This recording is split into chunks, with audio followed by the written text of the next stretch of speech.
Hello दोस्तों, कैसे हैं आप सभी लोग। आशा करता हूं बढ़िया होंगे। मैं बता दूं, मैं भी बहुत बढ़िया हूं।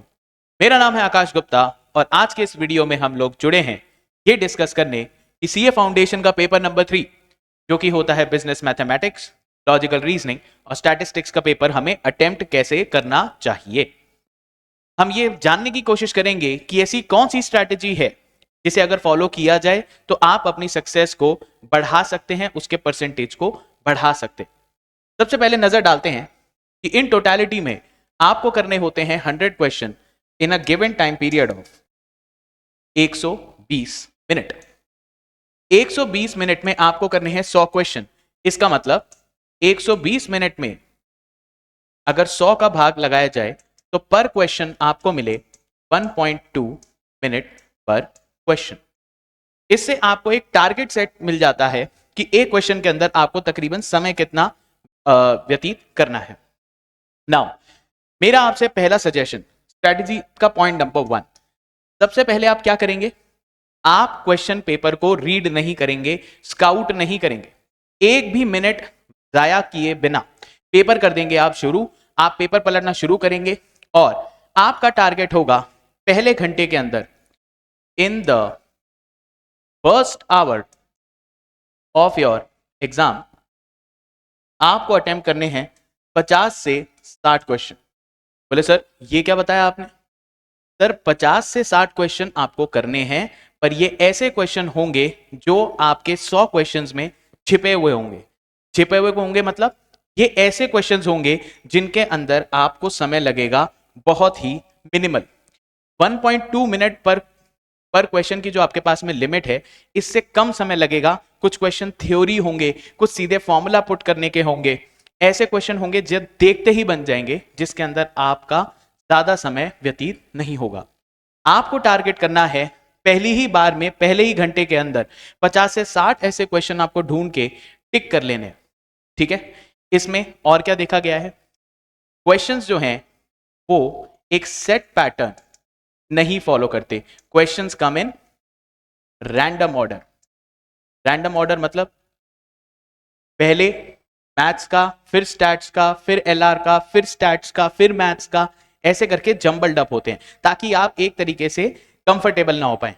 अगर आप ये स्ट्रेटेजी भी फॉलो करते हैं कि चलिए पहले क्वेश्चन के अंदर हम लोग पहले एलआर ही उठा लेंगे, पहले हम मैथ्स ही उठा लेंगे, पहले हम स्टैट्स ही उठा लेंगे, ये भी एक खतरनाक स्ट्रैटेजी हो सकती है। क्लियर? आपको ये देखना है, पन्ने पलटना शुरू कर दीजिए, देखिए कौन सा क्वेश्चन आपसे हो पाता है।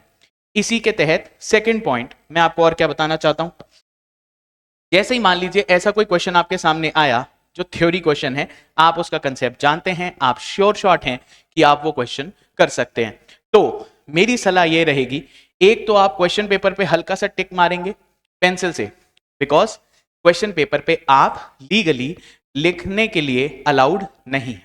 तो अपनी कोशिश क्या करनी है, कम से कम मार्किंग करनी है क्वेश्चन पेपर में। You do not have to write on the question paper.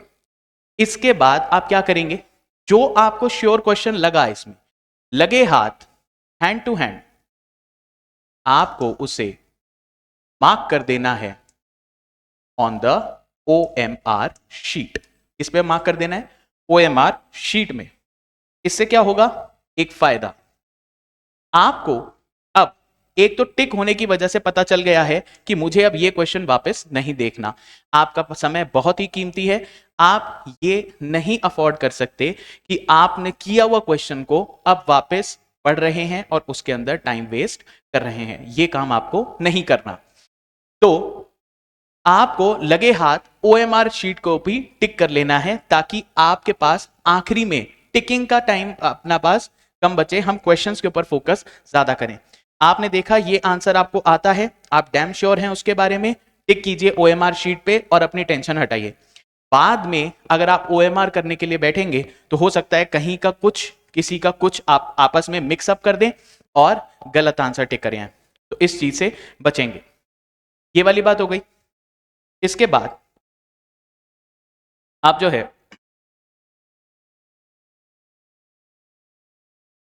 इसके बाद, हाँ, इसके बाद आपको क्या करना है, एक चीज और सुनिए। इसके बाद आपको क्या करना है, इसके बाद एक चीज और, आपको ये क्वेश्चंस जो हैं आपको ध्यान रखते हुए चलने हैं। क्वेश्चंस शुड बी अटेम्प्टेड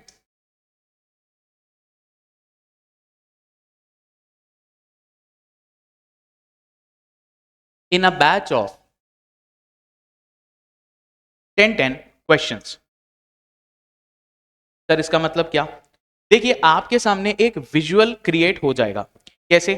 आपके पास OMR की शीट है, ठीक है, OMR की शीट है और आपने लगे हाथ ही टिक करना शुरू कर दिया ऐसे क्वेश्चन जो आपको आते हैं और पहली प्रायोरिटी के अंदर आप उन्हें टिक कर रहे हैं जो करने में भी कम समय लेते हैं। ऐसा करने में आप क्या कर सकते हैं, आपको कुछ टिक करते हुए अंदाजा रहेगा। मान लीजिए 1 से 10 क्वेश्चंस के बीच में आपके हुए क्वेश्चंस कितने? 5। जब आप 11 से 20 में बढ़े आपको लगा आपके क्वेश्चन हो चुके हैं 6। 21 से 30 के बीच में आपको महसूस हुआ आपके क्वेश्चन हुए हैं 5।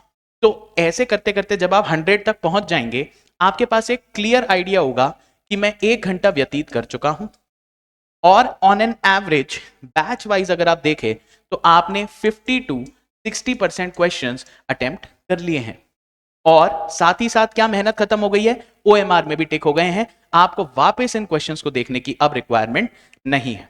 नाउ सिचुएशन ये होती है कि 1 घंटा बीत चुका है, 50 से 60 क्वेश्चन आप अटेम्प्ट कर चुके हैं।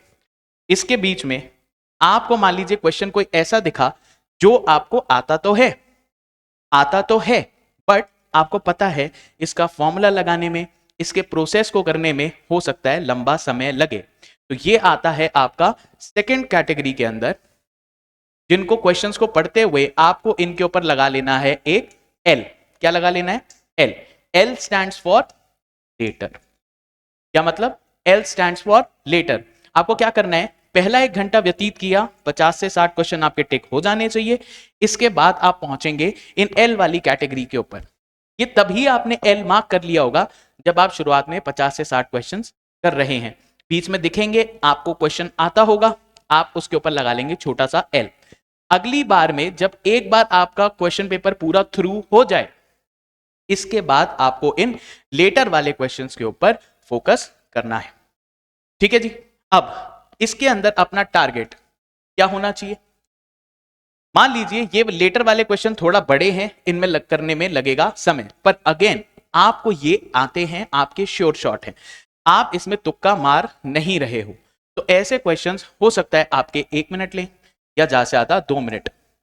अगर 2 मिनट भी मैं मान के चलूं तो अगर आपने इधर 20 क्वेश्चंस कर लिए तो 20 क्वेश्चन इंटू 2 मिनट आपके 1 घंटे के बाद अब खत्म हुए 40 मिनट। ठीक है, आप 1 घंटा 40 मिनट के अंदर हैं, आपने श्योरली अचीव कर रखे हैं। अभी तक कितने क्वेश्चंस आपने अचीव कर रखे हैं?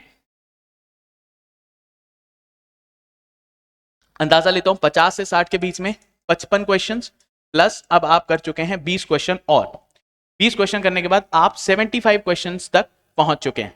Now you are remaining with 20 minutes. ये आई अब आपकी कैटेगरी 3, ये आई आपकी कैटेगरी 3। अब आपके पास बचे हैं 20 मिनट्स और 20 मिनट्स में आपको करने हैं बचे हुए 25 क्वेश्चंस।